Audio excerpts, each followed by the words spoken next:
This tutorial will cover the setup and basic functionality of the HIPAA Suite Premium Payment Master.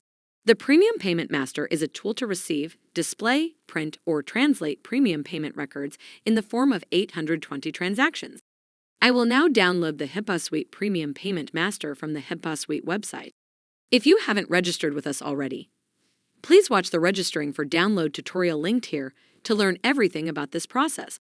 I sign in and I come here automatically to the download products. I click on Downloads.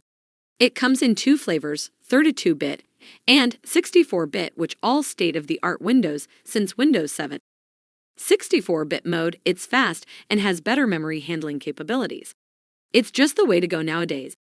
So I download the product, and the download is initiated.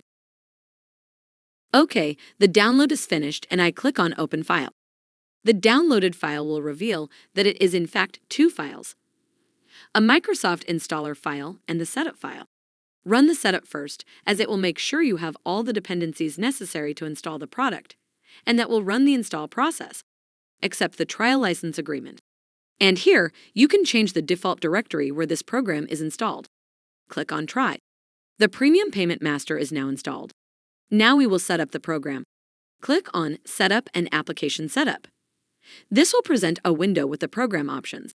Here you can select what to do with the processed files, whether to move them to a different directory or delete them to avoid reprocessing them.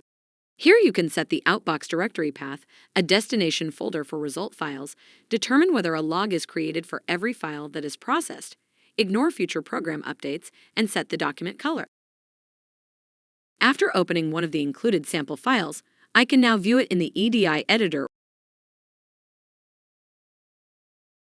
or view it as an 820 document on screen.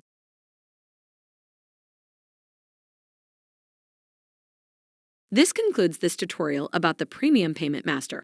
Thank you for watching.